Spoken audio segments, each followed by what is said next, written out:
ইসলামী banking এর ক্ষেত্রে সাধারণ মানুষের যে ধোঁয়াশা আছে বা বিভ্রান্তি আছে বা অস্পষ্টতা আছে, এটা দূর করার দরকার। তখনকার মদিনার সমাজে এতগুলো মানুষ মক্কা থেকে আসার পর সেখানকার অর্থনৈতিক ক্রাইসিস কোন পর্যায়ে গিয়ে পৌঁছার কথা ছিল, কিন্তু ইতিহাস ঘাটলে দেখা যায় একটি বেলার জন্য মদিনাবাসী কোনো ক্রাইসিসের মুখোমুখি হতে হয়নি। কি পলিসি তিনি অ্যাপ্লাই করেছিলেন, অর্থনৈতিক ধ্যান ধারণা কি ছিল, আল্লাহ রাব্বুল আলামিন তার প্রতি কি ওহী নাজিল করেছেন যেটাকে তিনি অ্যাপ্লিকেশন করার মধ্য দিয়ে মদিনার মানুষের এই ক্রাইসিস দূর করতে পেরেছেন। শুধু তাই নয়, আজকের পৃথিবীতে শরণার্থীদেরকে নির্দিষ্ট একটা জায়গায় রাখা হয়, নির্দিষ্ট একটা এলাকাতে তাদেরকে থাকতে দেওয়া হয়, কিন্তু মক্কা থেকে হিজরত করে আসা মুহাজির সাহাবীদেরকে মদিনার সমাজের প্রত্যেকটা মানুষের, প্রত্যেকটা ঘর বাড়ির, প্রত্যেকটা প্রতিষ্ঠানের সাথে মিশে যাওয়ার সুযোগ দেওয়া হয়েছে। এখানে কালচারাল এবং সোশ্যাল বড় ধরনের সমস্যা তৈরি হওয়ার কথা ছিল, কারণ ভিনদেশি বেশ কয়েকশো কিলোমিটার দূরে, তখনকার যুগে কয়েক শত কিলোমিটার দূরে অবস্থান করা, আজকের যুগে কয়েক হাজার কিলোমিটার দূরে অবস্থান করার মতো। তো সেরকম কিছু মানুষ মদিনা শহরে যখন আসলেন, তাদের কালচার, তাদের কৃষ্টি, তাদের যে নিজস্বতা, তাদের যে স্বকীয়তা, এটা মদিনাবাসীদের সাথে পরিপূর্ণ খাপ খাওয়ার কথা ছিল না। এমনকি আবহাওয়া বা এনভায়রনমেন্টও মক্কা এবং মদিনার তখনও সময় একরকম ছিল না, এখনো একরকম পুরোপুরি নয়। কিন্তু বাস্তবতা হলো মক্কা থেকে এতগুলো মানুষ মদিনা আসার পর তারা মদিনার সমাজের সাথে পরিপূর্ণভাবে মিশে গেলেন। পানি দুধের সাথে যেরকম মিশে যায়, তারা সেরকম মিশে গেলেন। ঘরে ঘরে মারামারি হওয়ার কথা ছিল, ঘরে ঘরে গন্ডগোল হওয়ার কথা ছিল, ঘরে ঘরে সামাজিক ক্রাইসিস হওয়ার কথা ছিল, কিন্তু একটা সিঙ্গেল কেস, একটা বিচ্ছিন্ন ঘটনাও খুঁজে পাওয়া দুরূহ হয়, কঠিন হয়। এখানে আজকের পৃথিবীতে এরকম কয়েক হাজার কিলোমিটার দূর থেকে যদি কয়েক মিলিয়ন মানুষ আমাদের দেশে ঢুকে যায় এবং তারা যদি আমাদের সাথে মিশে একাকার হয়ে যায়, বহু সামাজিক ক্রাইসিস তৈরি হবে, বহু সমস্যার তৈরি হবে। কি ছিল মুহাম্মদ সাল্লাল্লাহু আলাইহি সাল্লামের আদর্শে, কি ছিল তার নেতৃত্বে, যে একটি বিচ্ছিন্ন ঘটনা খুঁজে পাওয়া যায় না যে আনসারি সাহাবী মদিনা থেকে যারা ছিলেন, যারা মদিনা থেকে ওয়েলকাম করেছেন বাহির থেকে আগত, মক্কা থেকে আগত মুহাজির সাহাবীদেরকে, তাদের পরস্পরের সাথে কোনো দাঙ্গা, কোনো মারামারি, তাতে 2-4 জন মারা গেছেন বা 2-4 জন আহত হয়েছেন বা বড় কোনো ক্রাইসিস তৈরি হয়েছে, নবী সাল্লাল্লাহু আলাইহি সাল্লামকে তার জন্য বের হয়ে এসে বিচার সালিশ করতে হয়েছে, সংগ্রাম করতে হয়েছে, এমন একটি ঘটনাও কেন খুঁজে পাওয়া যায় না? বাংলাদেশ ব্যাংক মসজিদ কর্তৃক আয়োজিত আজকের এই সিরাত সেমিনারের সম্মানিত সভাপতি, বাংলাদেশ ব্যাংকের বিভিন্ন পর্যায়ের কর্মকর্তা, অন্যান্য ব্যাংক থেকে আগত সম্মানিত অতিথিবৃন্দ, জন্মসূত্রে যারা মুসলমান, ইসলামকে যাদের আদ্যপান্ত পড়া হয়নি, জানা হয়নি, ইসলামের বেসিক এবং মৌলিক বিষয়গুলো যাদের পড়া হয়নি, দুর্ভাগ্য যে আমরা ইসলামটাকে শুধুমাত্র ইবাদত সর্বস্ব, কিছু আমল সর্বস্ব একটি ধর্মে পরিণত করেছি, বা আমাদের ধারণার জগতে ইসলামকে আমরা সেই জায়গাটা রেখে দিয়েছি। আপনার জীবনে এমন কোনো সংকট হয়তো খুঁজে পাওয়া কঠিন হবে বা পাওয়া যাবে না, যেই সংকটে মুহাম্মদ সাল্লাল্লাহু আলাইহি সাল্লামের কোনো সুস্পষ্ট নির্দেশনা নেই। তিনি অন্যান্য দার্শনিকদের মতো কিংবা অন্যান্য গবেষকদের মতো কিংবা অন্যান্য আইডিওলজির প্রতিষ্ঠাতাদের মতো তিনি শুধুমাত্র কোনো নীতিবাক্য বলে পৃথিবীতে যাননি। তিনি বলেছেন বাবা হিসাবে সন্তানের পরিপূর্ণ দায়িত্ব পালন করতে হবে, সেটা তিনি করে দেখিয়েছেন। সন্তান হিসাবে বাবা মায়ের প্রতি কর্তব্য পালন করতে হবে, তিনি শুধু নীতিবাক্য বলেননি, তিনি তার উদাহরণ তার জীবনে তিনি রেখে গেছেন। সমরনায়ক হিসাবে সহযোদ্ধাদের প্রতি কেমন আচরণ করতে হবে, কি দায়িত্বশীলতার পরিচয় দিতে হবে, সেটা তিনি শুধু বলেই ক্ষান্ত হননি, তিনি সেটা করে দেখিয়েছেন। তিনি যখন মক্কা থেকে হিজরত করে মদিনায় আসেন, শত শত হাজার হাজার সাহাবীরা, আজকের যুগে শরণার্থী যাদেরকে বলা হয়, সে যুগে মক্কা থেকে হিজরত করে শুধু খালি হাত পায়ে, শরীরের এক পোশাক নিয়ে অনেকটা হাজার হাজার মানুষকে মদিনায় আসতে হয়েছে। তখনকার মদিনার সমাজে এতগুলো মানুষ মক্কা থেকে আসার পর সেখানকার অর্থনৈতিক ক্রাইসিস কোন পর্যায়ে গিয়ে পৌঁছার কথা ছিল, কিন্তু ইতিহাস ঘাটলে দেখা যায় একটি বেলার জন্য মদিনাবাসী কোনো ক্রাইসিসের মুখোমুখি হতে হয়নি। কি পলিসি তিনি অ্যাপ্লাই করেছিলেন, তার অর্থনৈতিক ধ্যান ধারণা কি ছিল, আল্লাহ রাব্বুল আলামিন তার প্রতি কি ওহী নাজিল করেছেন, যেটাকে তিনি অ্যাপ্লিকেশন করার মধ্য দিয়ে মদিনার মানুষের এই ক্রাইসিস দূর করতে পেরেছেন। শুধু তাই নয়, আজকের পৃথিবীতে শরণার্থীদেরকে নির্দিষ্ট একটা জায়গায় রাখা হয়, নির্দিষ্ট একটা এলাকাতে তাদেরকে থাকতে দেওয়া হয়। কিন্তু মক্কা থেকে হিজরত করে আসা মুহাজির সাহাবীদেরকে মদিনার সমাজের প্রত্যেকটা মানুষের, প্রত্যেকটা ঘর বাড়ির, প্রত্যেকটা প্রতিষ্ঠানের সাথে মিশে যাওয়ার সুযোগ দেওয়া হয়েছে। এখানে কালচারাল এবং সোশ্যাল বড় ধরনের সমস্যা তৈরি হওয়ার কথা ছিল, কারণ ভিনদেশি বেশ কয়েকশো কিলোমিটার দূরে, তখনকার যুগে কয়েক শত কিলোমিটার দূরে অবস্থান করা, আজকের যুগে কয়েক হাজার কিলোমিটার দূরে অবস্থান করার মতো। তো সেরকম কিছু মানুষ মদিনা শহরে যখন আসলেন, তাদের কালচার, তাদের কৃষ্টি, তাদের যে নিজস্বতা, তাদের যে স্বকীয়তা, এটা মদিনাবাসীদের সাথে পরিপূর্ণ খাপ খাওয়ার কথা ছিল না। এমনকি আবহাওয়া বা এনভায়রনমেন্টও মক্কা এবং মদিনার তখনও সময় একরকম ছিল না, এখনো একরকম পুরোপুরি নয়। কিন্তু বাস্তবতা হলো, মক্কা থেকে এতগুলো মানুষ মদিনা আসার পর তারা মদিনার সমাজের সাথে পরিপূর্ণভাবে মিশে গেলেন। পানি দুধের সাথে যেরকম মিশে যায়, তারা সেরকম মিশে গেলেন। ঘরে ঘরে মারামারি হওয়ার কথা ছিল, ঘরে ঘরে গন্ডগোল হওয়ার কথা ছিল, ঘরে ঘরে সামাজিক ক্রাইসিস হওয়ার কথা ছিল, কিন্তু একটা সিঙ্গেল কেস, একটা বিচ্ছিন্ন ঘটনাও খুঁজে পাওয়া দুরূহ হয়, কঠিন হয়। এখানে আজকের পৃথিবীতে এরকম কয়েক হাজার কিলোমিটার দূর থেকে যদি কয়েক মিলিয়ন মানুষ আমাদের দেশে ঢুকে যায় এবং তারা যদি আমাদের সাথে মিশে একাকার হয়ে যায়, বহু সামাজিক ক্রাইসিস তৈরি হবে, বহু সমস্যার তৈরি হবে।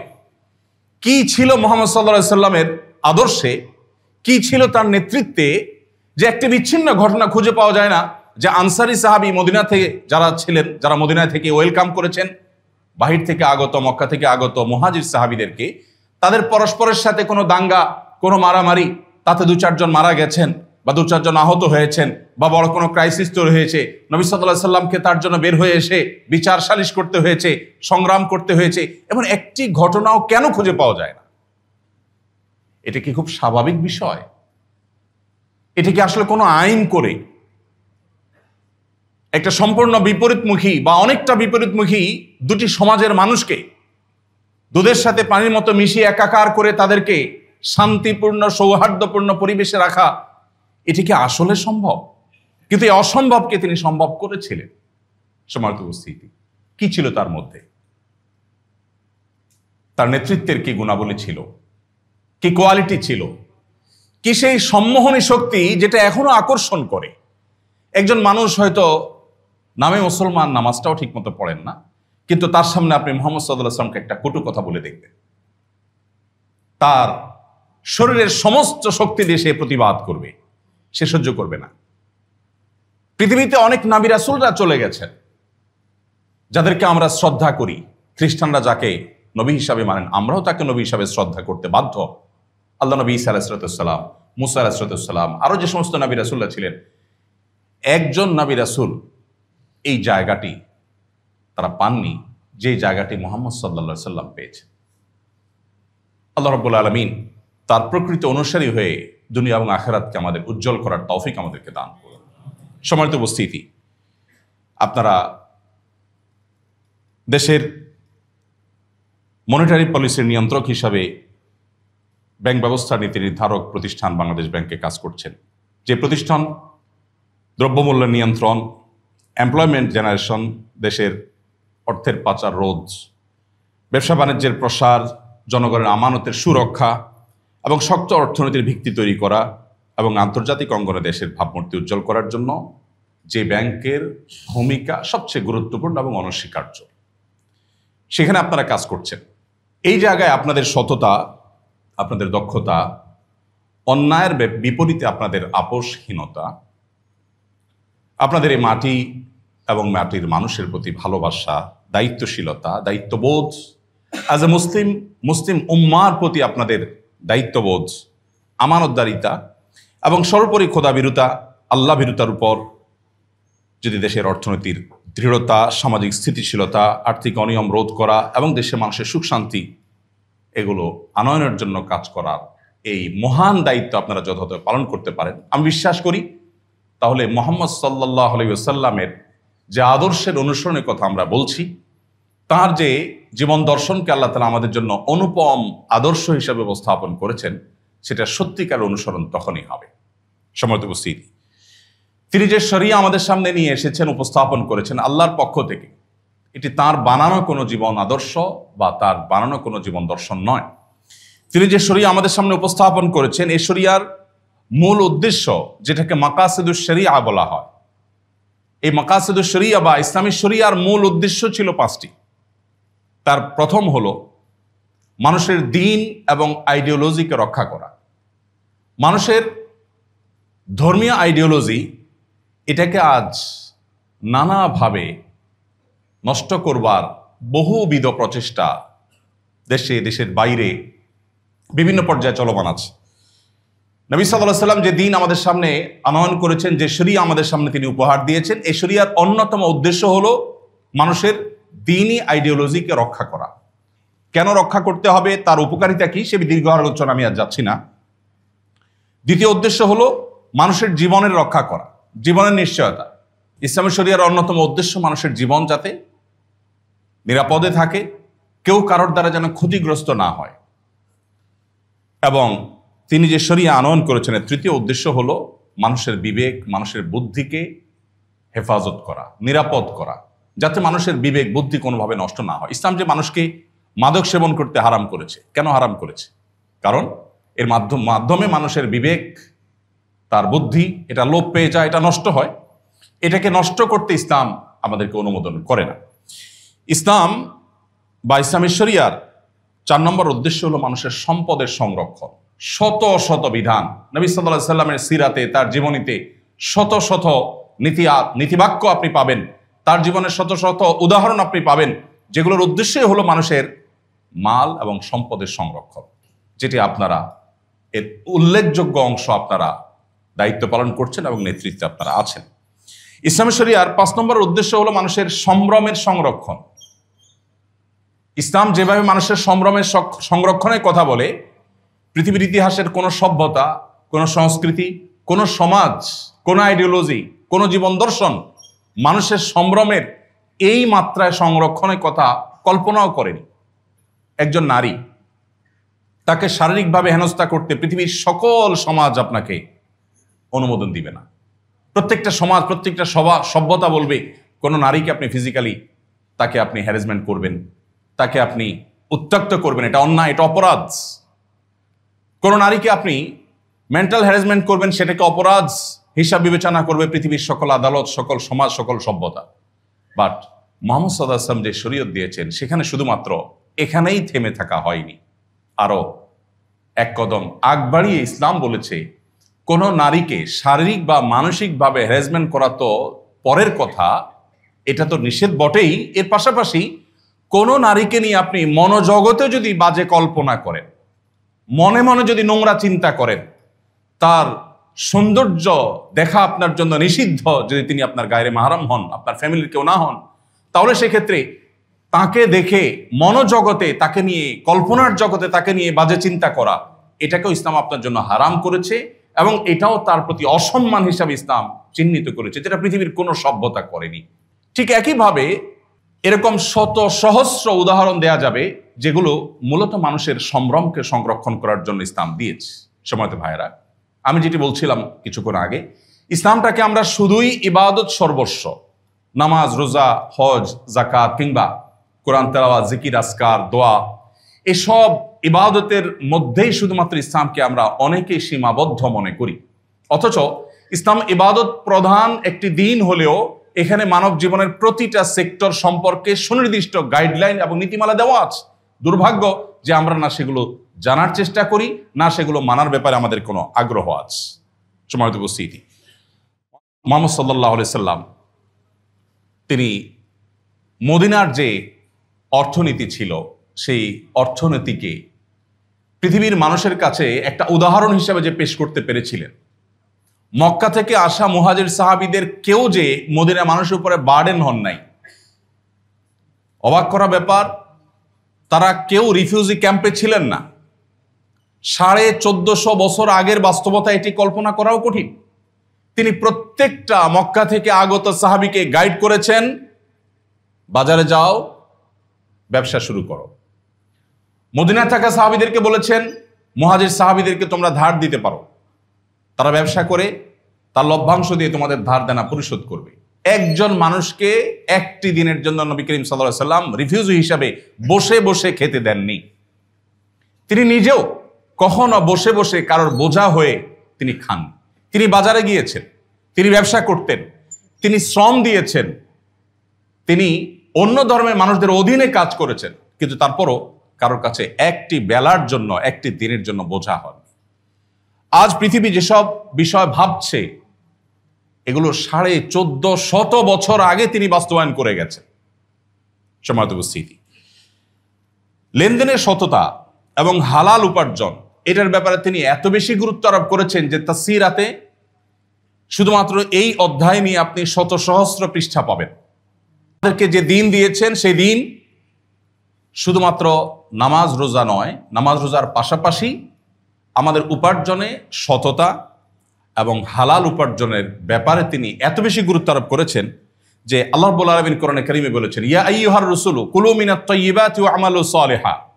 হে রাসূলগণ, আল্লাহ কোরআনে বলছেন, হে রাসূলগণ, কুলু মিনাত তাইয়্যিবাত, যা খাবে সেটা যেন হালাল হয়, পবিত্র হয়। এর পরের বাক্যে আল্লাহ বলেছেন ওয়া আমালু সালিহা, এবং তোমরা সৎকর্ম সম্পাদন করবে, নেক আমল করবে। এই আয়াতের গাঁথনির দিকে তাকালে আমরা দেখতে পাবো, আয়াতের প্রথম অংশে আল্লাহ বলছেন তোমরা হালাল খাও, পবিত্র খাবার গ্রহণ করো। এরপরে বলছেন ওয়া আমালু সালিহা, তোমরা নেক আমল করো। তার মানে আল্লাহ তাআলা আমাদেরকে বলছেন আগে তুমি তোমার উপার্জন, এই ক্ষেত্রে তুমি সৎ এবং হালাল উপার্জনের ব্যাপারে তুমি গুরুত্ব আরোপ করো, এরপরে তুমি নেক আমল করো। আমাদের সমাজ বাস্তবতার দিকে তাকালে আপনি দেখবেন, আমরা যারা নিজেদেরকে মুসলমান পরিচয় দিচ্ছি, আমাদের টেন্ডেন্সি এবং প্রবণতাটা হলো আগে টাকা কামাই করে নেই, এরপরে আমি হুজুর হয়ে যাব। আমরা মনে করি যে টাকা হইলে যেহেতু বাঘের কল্লা পাওয়া যায়, সো আল্লাহকে কেন পাওয়া যাবে না। এই জন্য সারা জীবন ঘুষ, দুর্নীতি, হারাম উপার্জন, অন্যের হক মেরে খাওয়া, বিভিন্ন উপায়ে আমরা সম্পদের পাহাড় গড়ে এরপরে কিছু সম্পদ মসজিদে, কিছু মাদ্রাসায়, কিছু হুজুরদেরকে দাওয়াত দিয়ে খাওয়ানো, কিছু হাদিয়া তোফা দেওয়া, কিছু সামাজিক কাজকর্ম করা, এর মাধ্যমে আমাদের সমস্ত কালো টাকা, সমস্ত অন্যায়ভাবে উপার্জিত টাকাগুলোকে আমরা হালাল করার চেষ্টা করি, যেটা একটা ব্যর্থ চেষ্টা। নবী করিম সাল্লাল্লাহু আলাইহি সাল্লাম তিনি যে আদর্শ আমাদেরকে দিয়েছেন, সে আদর্শে তিনি পরিষ্কার করে আমাদেরকে জানিয়েছেন যে আগে তোমার উপার্জনকে সৎ এবং হালাল করো, এরপর নেক আমল তোমার একটু কম হলেও চলবে। আর উপার্জন তোমার যদি হারাম পথে হয় আর নফল আমলের পাহাড়ও নিয়ে যদি কেউ দাঁড়ায় কিয়ামতের ময়দানে, সে সাকসেস হতে পারবে। নবী করিম সাল্লাল্লাহু আলাইহি সাল্লাম এই ব্যাপারে যে গুরুত্ব আরোপ করেছেন, তার গুরুত্বপূর্ণ একটা দিক আপনারা দেখছেন, বরং নেতৃত্ব দিচ্ছেন। আপনারা অনেকে জেনে থাকবেন, কোরআনে কারীমের সবচেয়ে দীর্ঘ আয়াত, যে আয়াতনের সবচেয়ে বড়, সেটা কিন্তু নামাজ সম্পর্কে না, সেটা ঈমান সম্পর্কেও না, সেটা রোজা সম্পর্কেও না, সেটা হজ সম্পর্কেও না, সেটা দান সাদকা সম্পর্কেও না, সেটা জিকির আজকার সম্পর্কেও না, সেটা দুরূদ সম্পর্কেও না, সেটা হলো লেনদেন সম্পর্কে। কোরআনে কারীমের সবচেয়ে দীর্ঘ আয়াতটি হলো সূরা বাকারার 282 নম্বর আয়াত। এই আয়াতকে ঋণের আয়াত অথবা আয়াতুদ দাইন বলা হয়। আল্লাহ রাব্বুল আলামিন আয়াতে বলেছেন, ইয়া আইয়ুহাল্লাযীনা আমানু, হে ঈমানদারেরা, ইযা তাদায়ানতুম বিদাইনিন ইলা আজালিম মুসাম্মা ফাকতুবুহ, তোমরা যখন পরস্পর কোনো আর্থিক লেনদেন করবে, কেউ কারোর কাছ থেকে ধার দেনা নিবে, দেওয়া নেওয়া করবে, তখন সেটাকে তোমরা লিখে রাখো, সাক্ষী রাখো। আধুনিক পৃথিবীতে লেনদেনকে সংরক্ষণ করবার যে প্রক্রিয়া আছে, আমরা জানি না 1450 বছর আগে মুহাম্মদ সাল্লাল্লাহু আলাইহি সাল্লামের প্রতি নাজিল হওয়া এই আয়াতের আগে পৃথিবীতে মানুষ এভাবে প্রত্যেকটি লেনদেনকে লিখে রাখার এবং সেটাকে সংরক্ষণ করার, সেটাকে এইভাবে হেফাজত করার কোনো পদ্ধতি পৃথিবীতে প্রচলিত ছিল কিনা। সম্মানিত ভাইরা, মানুষের লেনদেনটা কত গুরুত্বপূর্ণ হলে আল্লাহ রাব্বুল আলামিন কোরআনের সবচেয়ে দীর্ঘ আয়াত, যে আয়াতে গুরুত্বপূর্ণ অনেকগুলো বিধিবিধান এবং নির্দেশনা দেওয়ার পর আল্লাহ তাআলা থেমেছেন, মাঝখানে থামেননি, কমপ্লিট করেই থেমেছেন। এবং নামাজের মতো বিষয়, ইসলামের সবচেয়ে গুরুত্বপূর্ণ বিষয় ইমানের পর, সেই নামাজের ব্যাপারে কোরআনে কারিমে আল্লাহ রাব্বুল আলামিন বেশিরভাগ ক্ষেত্রেই আমাদেরকে ইঙ্গিত সূচক নির্দেশ আল্লাহ তাআলা দিয়েছেন। কিন্তু লেনদেনের ব্যাপারে আসলে আপনি দেখবেন যে প্রত্যেকটা লেনদেনকে আল্লাহ তাআলা একেবারে খুলে খুলে ক্লিয়ার কাট করে তারপর আল্লাহ তাআলা আমাদেরকে দিয়ে গেছেন। কোরআন কারিমের সবচেয়ে দীর্ঘতম আয়াতগুলোর মধ্যে থেকে একটা হলো মিরাজ সম্পর্কিত আয়াত, পরিত্যক্ত সম্পদের বন্টন সম্পর্কিত আয়াত। এই আয়াতও বেশ দীর্ঘ, কিন্তু অবাক করা ব্যাপার, এই ব্যাপারে আমরা যারা প্র্যাকটিসিং মুসলিম, হয়তো মুখে লম্বা দাড়িও আছে, 5 ওয়াক্ত নামাজে পড়ে, তারাও অনেকে খুব বেশি সচেতন না। বাবা মা মারা গেলে সম্পদ বন্টনে কোনো খোঁজ খবর নেই। আর আমাদের সমাজটাও এমন হয়েছে যে কোনো মানুষ মারা গেলে তার সন্তানরা যদি সম্পদ বন্টন করতে বসে, তাহলে এলাকার মানুষ সেটাকে খারাপভাবে দেখে। তারা মনে করে লোকটা দুনিয়া থেকে যে সারলো না, ছেলেমেয়েরা এখনই ভাগ বন্টন করতে বসে গেছে। এই সামাজিক ট্যাবুর কারণে তারা ভাগ বন্টন করতে পারে না। এরপর যে ভাইয়ের প্রভাব বেশি থাকে, যার গায়ে জোর বেশি থাকে, সে তার মতো করে সম্পদ দখল করে এবং সঠিক বন্টন আর হয়ে ওঠে না। সময়ত ভাইরা, এই জন্য মুহাম্মদ সাল্লাল্লাহু আলাইহি সাল্লামের জীবনের এই অধ্যায়টি, অর্থাৎ লেনদেনের সততা, উপার্জন হালাল হওয়া, এই ব্যাপারটিকে কতটা গুরুত্বারোপ আমাদের করতে হবে সেটা এই আয়াত থেকে পরিষ্কারভাবে বোঝা যায়। যে প্রায় 1 পৃষ্ঠা দীর্ঘ আয়াত কোরআনে আরেকটি নেই, একটি আছে, আর সেটি হলো লেনদেন সম্পর্কিত।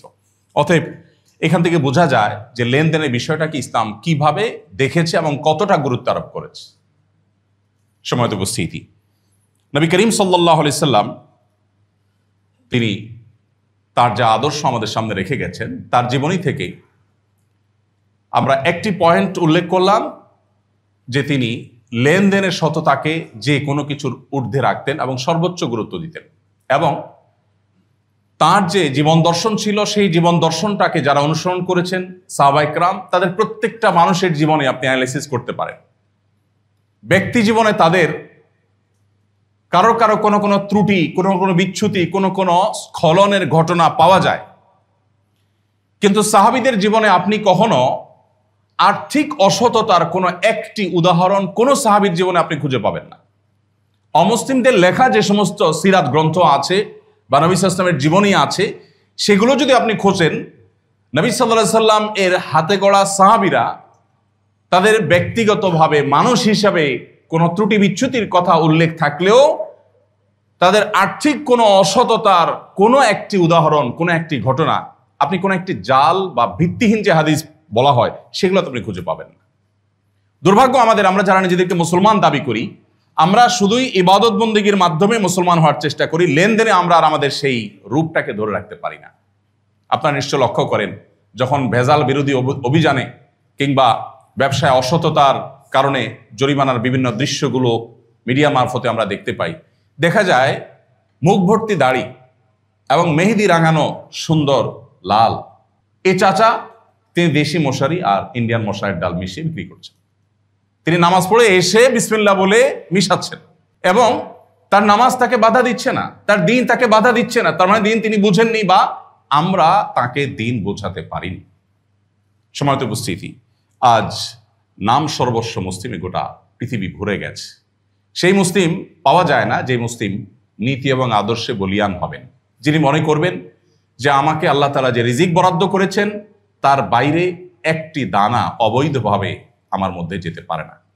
আপনারা অনেকে শুনে থাকবেন ইসলামের প্রথম খলিফা আবু বকর রাদিয়াল্লাহু তাআলা আনহু, তিনি যাকাতের সম্পদ নবী সাল্লাল্লাহু আলাইহি সাল্লামের বংশের লোকদের জন্য হারাম ছিল ভক্ষণ করা। তিনি নিষেধ করেছেন যে আমার বংশের কেউ যাকাত খাবে না, এটা গরিবদেরকে, অন্যদেরকে দিবে। তিনি একবার এমন কিছু খাবার ভুলে খেয়ে ফেলেছিলেন যেটি আসলে তিনি জানতেন না যে এটা তার জন্য সে নিষিদ্ধ খাবারের আওতাভুক্ত, এটা গরিবদের হক। খেয়ে ফেলেছেন, পেটে চলে গেছে, এখন তো তওবা করলেই চলতো, কারণ তো এখন কিছু করার নেই। কিন্তু আবু বকর রাদিয়াল্লাহু তাআলা আনহু মুখের ভেতরে হাত দিয়ে, গলার অভ্যন্তর পর্যন্ত হাত দিয়ে বমি করে তার সে খাবার উদ্গীরণ করে তারপর তিনি প্রায়শ্চিত্ত করেছেন যে আমি ভুলে কেন খেলাম, তার শাস্তি আমি নিজেকে নিজে দিলাম। আমরা সেই আবু বকর রাদিয়াল্লাহু তাআলা অনুসারী, আমরা সেই মুহাম্মদ সাল্লাল্লাহু আলাইহি ওয়াসাল্লাম অনুসারী, কিন্তু দুর্ভাগ্য এই লেনদেনের ক্ষেত্রে আসলে আমরা আর নিজেদের মুসলমানিত্বের যে পরিচয়টা সেটাকে আমরা সেভাবে ধারণ করতে পারি না। সময়ত উপস্থিতি, আমরা আশা করব যে নবী সাল্লাল্লাহু আলাইহি ওয়াসাল্লামের সিরাত থেকে এই বিষয়টিকে আমাদের জীবনে ধারণ করা। আজকে বাংলাদেশ যে সমস্ত ক্রাইসিসগুলোর মধ্য দিয়ে যাচ্ছে, শুধু আজকে নয়, 50 বছর পার হওয়ার পরও আমরা যে ক্রাইসিসে ধুকে ধুকে মরছি, সেটা আমরা সবাই জানি। দুর্নীতি, অনিয়ম, অপশাসন, এটা আমাদেরকে শেষ করে দিচ্ছে। মুহাম্মদ সাল্লাল্লাহু আলাইহি ওয়াসাল্লামের অনুসারী দাবি করি, অথচ যে যেখানে যতটুকু সুযোগ পাই তিনি ততটুকু অসৎ উপায় অবলম্বন করি। আমি প্রায় সময় বলার চেষ্টা করি যে সম্পদ আপনি অন্যায়ভাবে উপার্জন করবেন, মৃত্যু পর্যন্ত আপনাকে অপেক্ষা করতে হবে না। আপনি নিশ্চিতভাবে লিখে রাখুন এবং জেনে রাখুন, জীবদ্দশায় এটা আপনাকে দংশন করবে। প্রতিনিয়ত আমাদের কাছে মানুষজন আসে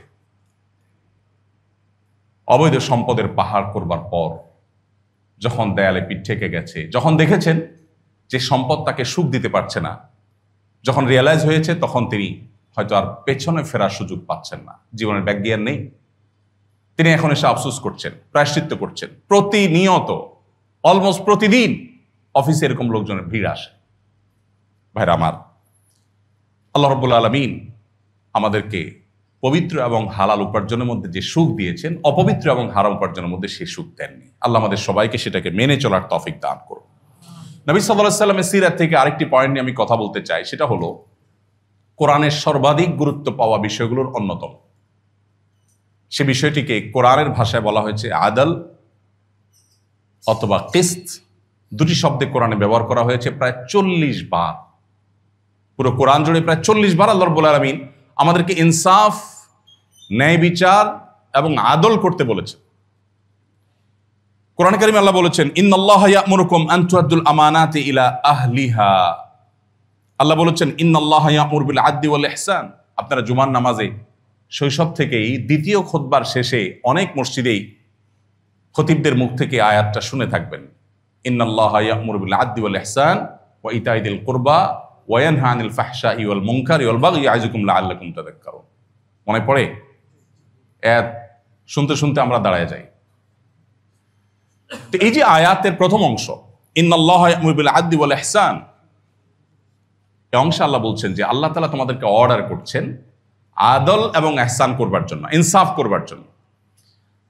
আমি কোরআনে কারীমের সার সংক্ষেপ করার চেষ্টা করেছিলাম বছরখানেক আগে, এবং তারাবিতে আমরা যে কোরআন তেলাওয়াত করি সারা দেশে, আমাদের দেশে আলহামদুলিল্লাহ এই একটা উদাহরণ বেশ চমৎকার। সেটা হলো আমাদের দেশের প্রায় সব মসজিদগুলোতে তারাবির নামাজ একই মাপে সব জায়গায় পড়া হয়, যেটা মিডল ইস্টের দেশগুলোতে বা আরব দেশগুলোতে পর্যন্ত এটা পাওয়া যায় না। এটা আমাদের দেশে একটা ভালো দিক।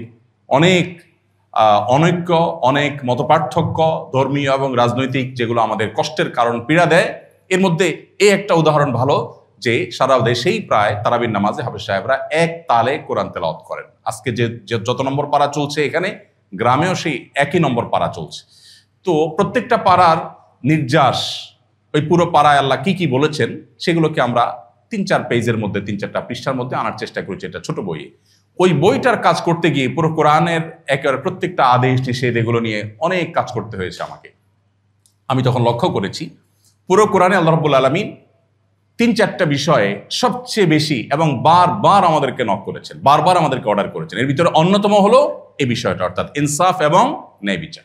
মুহাম্মদ সাল্লাল্লাহু আলাইহি সাল্লামের জীবনী বা তার সিরাত যদি আপনি অধ্যয়ন করে, আপনি দেখবেন তার পুরো জীবনটাকে তিনি এমনভাবে মেপে মেপে ন্যায় বিচারের ছাঁচে ফেলে তার জীবনটাকে তিনি গড়ে তুলেছেন।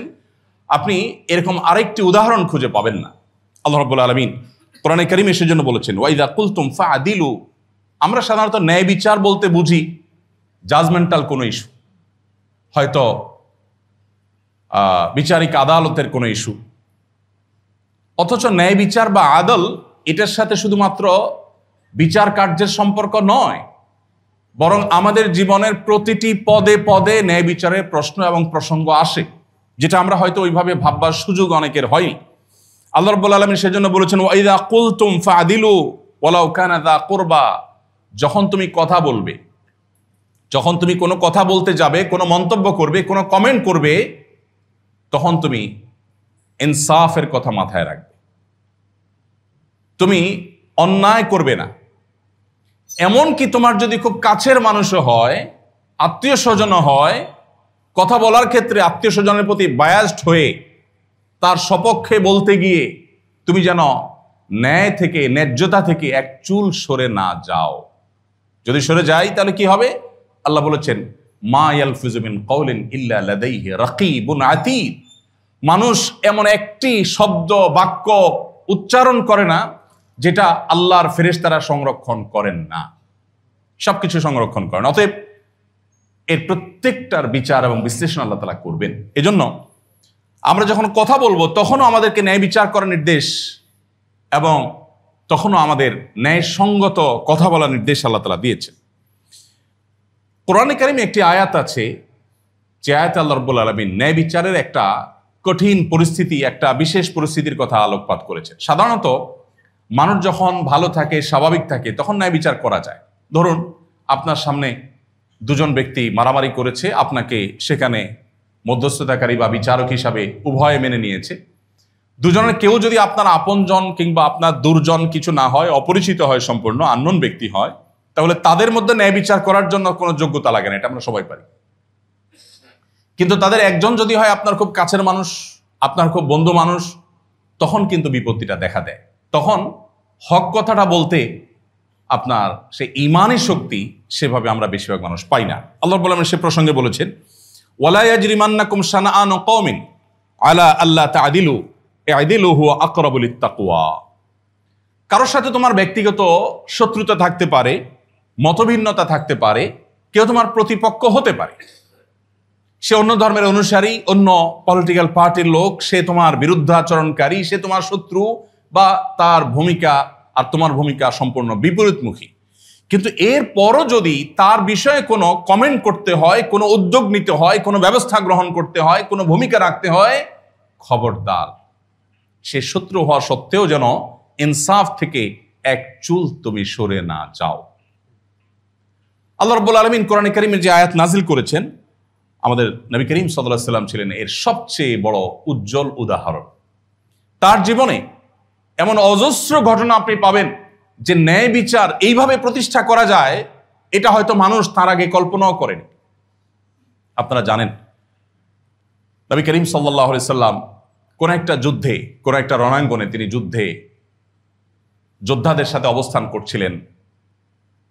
বিরতির সময়টাতে সম্ভবত রাতের বেলা বা রেস্টের কোনো সময়, তখন শত্রুপক্ষের মক্কা থেকে আসা মুশরিকরা, যারা স্বীয় মাতৃভূমি থেকে মুসলমানদের বের করে দিয়েছিল, তাদের পক্ষে থাকা একজন লোক, যিনি শত্রুপক্ষের ছাগলের পাল রাখার দায়িত্বে ছিলেন।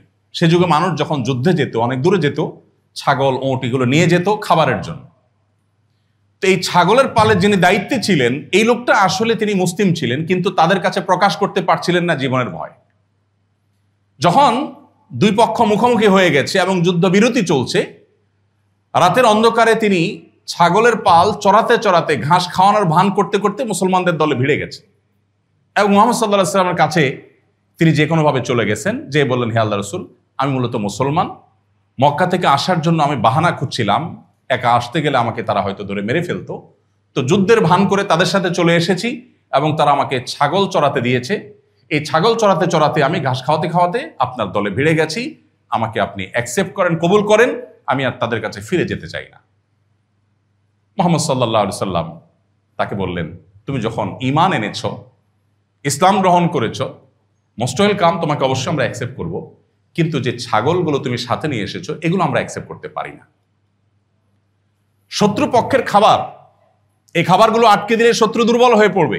নবী সাল্লাল্লাহু আলাইহি ওয়াসাল্লাম সেটি ভাবতে পারতেন এবং যুদ্ধে, শত্রুপক্ষের সঙ্গে যুদ্ধে এই যুদ্ধলব্ধ সম্পদ আল্লাহ তাআলা হালালও করেছেন, কিন্তু এই সম্পদটা যেহেতু যুদ্ধ করে আদায় করা হয়নি, বরং একজন ব্যক্তি তার কাছে দায়িত্ব রেখেছে অমুসলিমেরা, সেই দায়িত্বটাকে সে যথাযথ পালন না করে নবীজির কাছে নিয়ে এসেছে। নবীজি বলেছেন, এইটা আমি অ্যাকসেপ্ট করতে পারি না, এটা তোমাকে ফেরত দিয়ে আসতে হবে। আমরা সেই রাসূলের উম্মত। আজ একটু সুযোগ পেলে আমরা সামান্য একটু টাকার লোভে, একটু সম্পদশালী হওয়ার লোভে আমরা আমাদের ঈমানকে, আমাদের চরিত্রকে, আমাদের আখলাককে, আমাদের আদল এবং ইনসাফকে আমরা বিকিয়ে দিই।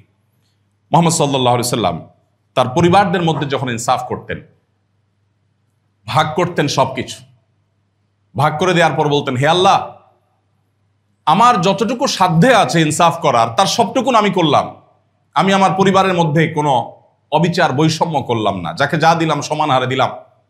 কিন্তু মনের টান যেটা, এটা কারোর প্রতি একটু বেশি চলে আসে, কারোর প্রতি একটু কম চলে আসে, হে আল্লাহ এটা আমার নিয়ন্ত্রণের বাইরে, আপনি আমাকে সেটা ক্ষমা করে দিন। এক সাহাবী তার এক সন্তানকে কিছু সম্পদ উপহার দিয়েছেন, দিয়ে এসে নবীজির কাছে বললেন, হে আল্লাহ রাসূল, আমার অমুক ছেলেকে আমি আমার সম্পদ এই পরিমাণ দিয়েছি। নবীজি বলেছেন, তোমার তো আরো সন্তান আছে আমি জানি, তাদেরকে কি তুমি দিয়েছো? তখন লোকটি বললেন, না তাদেরকে দেওয়া হয়নি। তখন নবী সাল্লাল্লাহু আলাইহি ওয়াসাল্লাম বলেছেন, ইত্তাকুল্লাহ ওয়া আদিলু বাইনা আওলাদিকুম, আল্লাহকে ভয় করো এবং তোমার সন্তানদের মধ্যে তুমি সমতা রক্ষা করো। প্রিয় ভাইরা আমার, নবী সাল্লাল্লাহু আলাইহি ওয়াসাল্লামের জীবনে প্রতিটা পদে পদে যদি আপনি খোঁজেন, আপনি দেখতে পাবেন ইনসাফ এবং ন্যায়সঙ্গত আচরণে পরিপূর্ণ ছিল।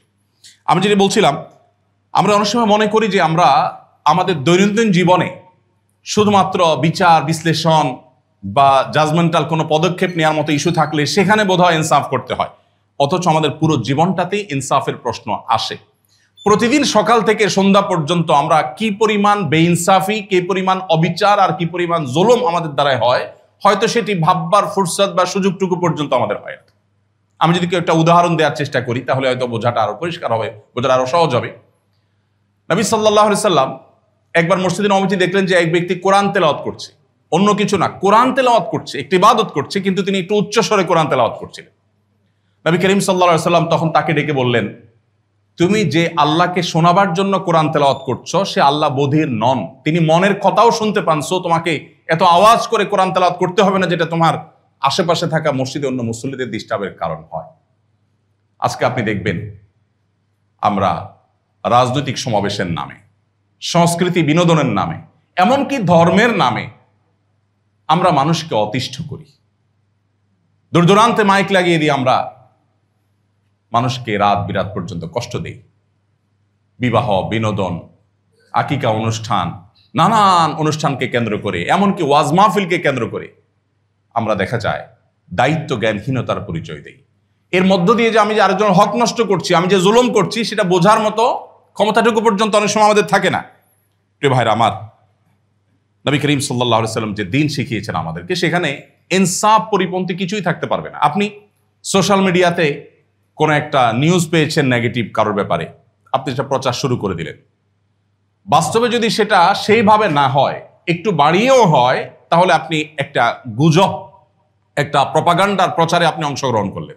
এবং যেই ব্যক্তি কেন্দ্রিক এই নিউজ, অনেক সময় নেগেটিভ নিউজগুলো প্রচার করতে আমরা একটু মজা বেশিও পাই, যে অমুক ধরা পড়েছে, অমুকের কেলেঙ্কারি ফাঁস হয়েছে, তিল হয়তো তাল হয়েছে, আমরা সেটাকে নির্দ্বিধায় প্রকাশ করি, প্রচার করি। কিন্তু এর মধ্য দিয়ে যে আমি একটা গুনাহ করছি, আমি যে একটা পাপ করছি, আমার যে ইনসাফ পরিপন্থী কাজ হচ্ছে, সেটা বোঝবার মতো সুযোগ অনেক সময় হয় না, বা সেই যোগ বিয়োগটা আমরা করতে পারি না। অনেক সময় দেখা যায় অন্যের সময় বা শ্রম নষ্ট করছি, মানুষ আমার জন্য অপেক্ষা করছে, আমি হয়তো এমন অবস্থানে আছি যে আমি দেরি করে গেলেও কিছু হবে না, কিন্তু অনেকগুলো মানুষ অপেক্ষা করছে। তাহলে তাদের যে সময় নষ্ট হচ্ছে, এটা তাদের হক নষ্ট করা, তাদের প্রতি অবিচার করা, এটা ইনসাফ পরিপন্থী কাজ। ঠিক একইভাবে কাউকে আপনি ভুল তথ্য দিলেন, তাহলে তার প্রতি আপনি অবিচার করলেন, অন্যের অধিকার হরণ করলেন। যতভাবে অধিকার হরণ হতে পারে সবটাই বেইনসাফের মধ্যে পড়ে। নবী করিম সাল্লাল্লাহু আলাইহি সাল্লাম বলেছেন, ইযা হাদ্দাথা আর-রাজুলু ফালতাফাতা ফাহিয়া আমানা। আপনার সাথে কেউ কথা বলেছে, আপনি কারোর সাথে কোনো কথা বলেছেন, আলাপ করেছেন, সে আপনার সাথে কিছু কথা বলে যখন সরে যায়, তখন সেটা আপনার কাছে আমানত হয়ে যায়। আপনি সেটা চাইলে আরেকজনের কাছে প্রকাশ করতে পারেন না, কিন্তু আমরা নির্দ্বিধায় অনেক সময় এই ধরনের কথা প্রচার করছি। আপনি পাবলিক বাসে যাচ্ছেন, পাবলিক পরিবহনে যাচ্ছেন, আপনার পাশের সিটের লোকটা আপনার দ্বারা কষ্ট পাচ্ছে কিনা, আপনি দাঁড়াচ্ছেন, পাশের লোকটা কোনো ডিস্টার্ব হচ্ছে কিনা, এটা দেখা গুরুত্বপূর্ণ। বাট আমরা নিজের স্বার্থ এবং শুধুই নিজের সুবিধাটা বিবেচনা করি। অনেক সময় দেখা যায় আমি নামাজে কালামে ধার্মিক, আমি অন্যান্য ক্ষেত্রে ধার্মিকতার পরিচয় দিই, কিন্তু এই সময়টাতে আমার ধার্মিকতার কথা আমাদের মাথায় আসে না, অথচ সেখানেও কিন্তু আমার মাধ্যমে অবিচার হতে পারে, ইনসাফ পরিপন্থী কাজ হতে পারে। ঠিক একইভাবে কারো প্রাপ্য সম্মান আপনি না দিলেন বা কম দিলেন, এর মধ্য দিয়েও আপনি তার প্রতি জুলুম করলেন, আপনি ইনসাফ পরিপন্থী কাজ করলেন। ইনসাফ মানেই হলো যেখানে যা যতটুকু প্রয়োজন। আপনি একজন রিক্সা চালককে ডাক দিলেন, এই ডাকটার মধ্যে যদি তাচ্ছিল্য থাকে, আপনি তার সাথে কথা বললেন, কোনো কারণে আপনার রাগত স্বরে যদি তার সাথে কথা বলেন, তাহলে আপনি এই যে হয়তো একই কথা যেটা আপনি একটু প্রেসার দিয়ে বলেছেন, একটু জোর দিয়ে বলেছেন, হয়তো একটু উচ্চ আওয়াজে বলেছেন, যেটার ফলে তার প্রতি আপনি অবিচার করেছেন, কিয়ামতের ময়দানে আপনি হয়তো ভাবতেও পাবেন না যে এইটুকু বিষয় আল্লাহ রাব্বুল আলামিন ধরেছেন। আল্লাহ বলেছেন ওয়ামাই আমাল মিসকালা যাররাতিন শাররাই ইয়ারা। আপনি যেই কোনো আচরণ করেন, একজন মুসলমান হিসেবে আপনাকে মেপে মেপে প্রত্যেকটা আচরণ, প্রত্যেকটা কাজ আপনাকে করতে হবে। ঠিক একইভাবে আমাদের পরিবারের প্রতি আমরা অনেক সময় জুলুম করি, ইনসাফ পরিপন্থী কাজ করি, যেটা আমরা লক্ষ্য করি না। আমাদের প্রতিবেশী, আমাদের সহকর্মী, পরিচিত মানুষজন, অপরিচিত মানুষজন, সবার সাথে ইনসাফ করার, সবার সাথে ন্যায়সঙ্গত আচরণ করবার প্রশ্ন কিন্তু আছে। ঠিক একইভাবে আমরা যখন কোনো কিছু অপচয় করি তখনও বেইনসাফি হয়, তখনও অন্যায় হয়, তখন কিন্তু অবিচার হয়। এবং সেটা যে অবিচার, এটা অনেক সময় আমরা মাথায় রাখি না। আমি মনে করি আমার টাকার কেনার জিনিস, দেখুন গোটা পৃথিবীর সব সভ্যতা আপনাকে বলবে আপনার টাকার কেনার জিনিস আপনি নষ্ট করছেন, অপচয় করছেন, আপনি কিছু খাচ্ছেন, কিছু ফেলে দিচ্ছেন, কারোর কিছু বলার নাই। ইসলাম বলে না, আপনার এই স্বাধীনতা আপনাকে দেয়া হয়নি, আপনি ফেলতে পারেন, কিন্তু কিয়ামতের দিন আপনাকে প্রতিটি দানা সম্পর্কে জিজ্ঞাসিত করা হবে। আজকে পৃথিবীতে যে ক্রাইসিস, আজকে যে দুর্ভিক্ষ, আজকে যে অভাব, এটা পৃথিবীর বন্টন নীতির ত্রুটির কারণে। আমরা সবাই জানি ফিলিস্তিনের গাজার মানুষরা না খেয়ে আছে, খাদ্যের অভাবে না, খাদ্যের অভাবে না, তাদেরকে সিস্টেমিক্যাল দুর্ভিক্ষের মধ্যে ফেলে দেওয়ার কারণে। ঠিক একইভাবে আমি যখন খাবারের অপচয় করি, ঠিক ওই সময়টাতে পৃথিবীর কোথাও না কোথাও কেউ না কেউ হয়তো খাবারে কষ্ট করছেন। ইসলাম আমাকে সেটা অ্যালাউ করে না। তো একজন মুসলমান তিনি যতটা দায়িত্বশীল হবেন, পৃথিবীতে তার মতো এত দায়িত্বশীলতা পৃথিবীতে অন্য কোনো মানুষের মধ্যে পাওয়ার কথা নয়। সম্মানিত উপস্থিতি, ঠিক একইভাবে আজকে পরিবেশ দূষণের শিকার আমরা। ফ্যাক্টরি রেভলিউশনের নামে বা নানা নামে আমরা পৃথিবীর যে আসল চরিত্র সেটাকে নষ্ট করেছি। এখন পৃথিবীকে আমরা আবার আগের জায়গা নেওয়ার চেষ্টা করছি। মুহাম্মদ সাল্লাল্লাহু আলাইহি সাল্লাম আজ থেকে প্রায় 1450 বছর আগে, যখন পৃথিবীর পরিবেশ যখন বিপর্যস্ত হয়নি, পরিবেশ যখন দূষিত হয়নি, তখন তিনি বলেছেন তোমার হাতে যদি কোনো গাছের চারা থাকে আর তুমি দেখতে পাও আল্লাহর ফেরেশতা ইসরাফিল সিংহে ফুৎকার দেওয়ার প্রস্তুতি নিয়েছেন, ওই অবস্থায়ও তুমি গাছের চারাটা রোপণ করে দাও। ইসরাফিলের সিংহা ফুৎকার দেওয়ার পর, সুইচ টিপার পর সৃষ্টি জগৎ সব তুলার মতো উঠতে থাকবে, কোরআন বলেছে। সেটা জানার পরও তুমি গাছের চারাটা লাগিয়ে দাও, এর ফলে তোমাকে আল্লাহ তাআলা সওয়াব দিবেন। নবীজি সাল্লাল্লাহু আলাইহি ওয়াসাল্লাম বলেছেন তোমাদের কেউ যদি কোনো গাছের চারা লাগায়, কোনো বৃক্ষ রোপণ করে, সেই গাছ থেকে যদি কোনো ফল ফসল, তার পাতা পল্লব থেকে কোনো মানুষ, এমনকি কোনো পশু পাখি, পোকামাকড় পর্যন্ত যদি খায়, তাহলে তারা যা এখান থেকে খাদ্য গ্রহণ করলো, তারা যে অক্সিজেন গ্রহণ করলো, তার ফলশ্রুতিতে আল্লাহ তাআলা তোমার আমলনামাতে সওয়াব লিপিবদ্ধ করবে। তুমি টাকা পয়সা দান করলে, ডোনেশন করলে, মানুষকে আহার দিলে যে সওয়াবটা পেতে, বৃক্ষরোপণ করার মধ্য দিয়ে তুমি সেটি লাভ করতে পারো, এবং তার চাইতে কোনো কোনো ক্ষেত্রে বেশি করতে পারো। কারণ আমি মানুষকে দাওয়াত দিয়ে খাওয়াতে পারি, পিপিলিকাকে নয়, পোকামাকড়কে নয়, কীটপতঙ্গকে নয়, পশু পাখিকে নয়, কিন্তু বৃক্ষরোপণ করার মধ্য দিয়ে নবীজি বলেছেন তুমি সেই সওয়াবটা লাভ করতে পারো।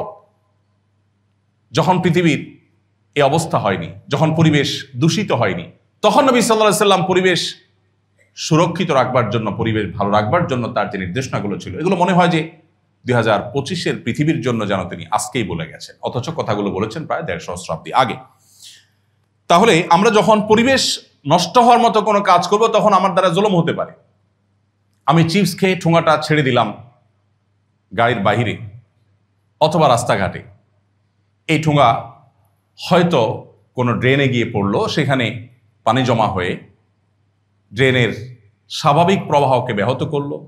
অথবা আমি ডাব খেয়ে ডাবের মালাটাকে কোথাও ফেলে দিলাম, সেখানে পানি জমলো, সে পানিতে কোনো ডেঙ্গু মশা তৈরি হয়ে হয়তো বা কাউকে কামড় দিয়েছে, যাকে কামড় দিয়েছে হয়তো কোনো গরিব মানুষ আইসিইউ পর্যন্ত চলে গেছে, অথবা দুনিয়া থেকেও চলে যেতে হয়েছে, হয়তো ফ্যামিলিটা নিঃস্ব হয়ে গেছে আমার একটা ডাবের মালা থেকে। বাট আমি যখন ফেলছি তখন এটুকু আমি চিন্তাও করছি না যে আমাকে নবী সাল্লাল্লাহু আলাইহি সাল্লাম বলেছেন ইমাতাতুল আযা আনিত তরিক, রাস্তায় তোমার ফেলার তো প্রশ্নই ওঠে না, অন্য কেউ যদি কোনো কিছু ফেলে তুমি অ্যাজ এ মুসলিম সেটাকে তুলে যথাস্থানে ফেলা, এটা তোমার ইমানের দাবি।